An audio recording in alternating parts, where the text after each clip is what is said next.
Welcome back to the J Money Lakers podcast where we talk everything Lakers. I know you guys haven't seen me in a while, but as you all may know, the 2024-25 NBA season has just begun. The Lakers had their first game last night against the Minnesota Timberwolves and defeated the Minnesota Timberwolves 110-103. Anthony Davis just absolutely dominated that game. He finished with 36 points, 11 for 23 from the field, 13 for 15 from the line, 16 rebounds, and 3 blocks. He just absolutely outplayed the Defensive Player of the Year in Rudy Gobert, which still makes no sense to me how Rudy Gobert was the Defensive Player of the Year when Anthony Davis just torched him last night. Rudy Gobert just was not able to stop him. Anthony Davis also showed that he should have been the Defensive Player of the Year with 3 blocks. I'm looking right here that Rudy Gobert only had 13 points, only had 1 block compared to Anthony Davis's 3 blocks, but he did have 14 rebounds, which he should because 7'3", so definitely should have more rebounds than Anthony Davis, but AD did have more rebounds than him. Anthony Davis plus minus was a +1 compared to Rudy Gobert, who was a -10 because he just could not stop Anthony Davis on the defensive end. The only reason why Anthony Davis's plus minus wasn't that high was because of his fouls. Although he only had 1 foul, he assisted on some of his teammates' fouls, like when Reeves kept fouling Anthony Edwards. Anthony Davis would be the one to hit him first, but they didn't call it Anthony Davis. They called it on Austin Reeves. I do like the new rookie Dalton Knecht a lot. He has proved that he doesn't just shoot. He can also drive to the basket, penetrate, hit the 15-footer. Like I just said, he's also a knockdown 3-point shooter. He just absolutely outplayed Cam Reddish, which is why Cam Reddish is not getting playing time right now. But I really like that JJ Redick put Bronny James in there with his father, LeBron James, for just 2 minutes. It has never been seen where a father-son duo was on the floor at the same time, so it was good to see that.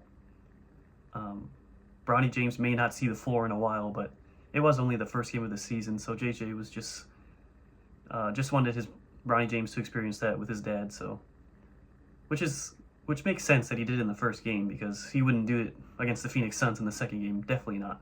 I don't think Bronny James will get playing time against the Phoenix Suns. In my opinion, he should be in the G League because he's not doing that well in the big leagues right now. His shooting is just awful right now.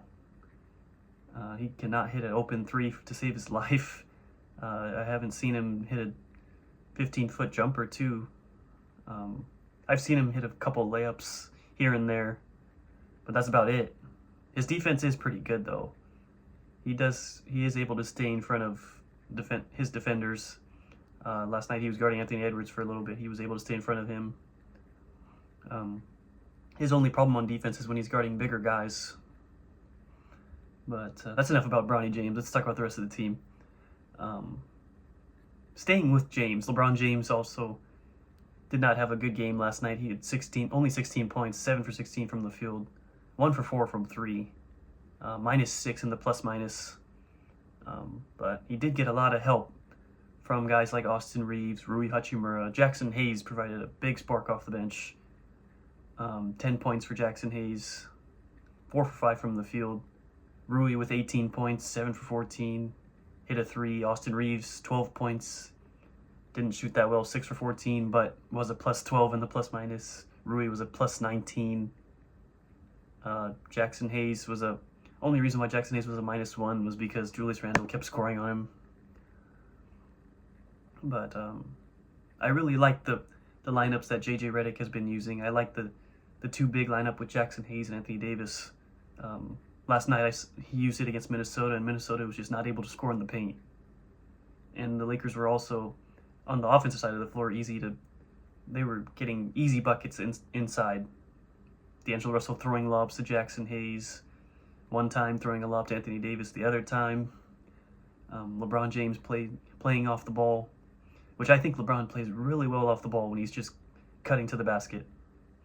There was a few plays where Reeves and D'Angelo found LeBron cutting to the basket for a dunk or a layup. And it's just good to see that this team is continuing to have good chemistry, even with a new coach in JJ Redick. JJ Redick is happy with the way his team played in the first game. I think moving forward, he's going to continue using this same starting lineup until if they trade D'Angelo Russell on the trade deadline. Then I think he'll start starting Dalton Knecht at the 2 guard and move Austin Reeves to the point. But as of right now, D'Angelo is fine right now in this starting lineup because even if he's not shooting well, the other guys are going to make up for it. Like Rui Hachimura made up for D'Angelo only had 9 points. Rui made up for it with his 18. But if both of them are having bad nights, then it's going to be a loss most likely for the Lakers. But I really like the way that JJ has been coaching these players. They listen to him more than they listen to Darvin Ham. He's got them playing really good defense. Yeah, I think this team's going to be very successful this year.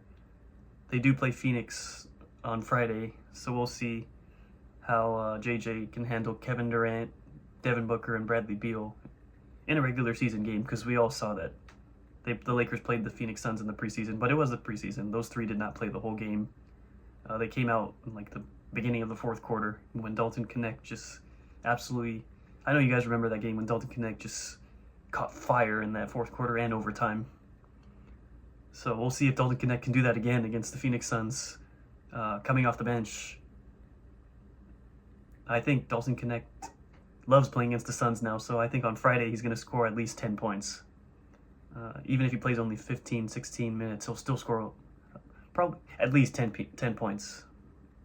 Maybe 2 or 3 threes.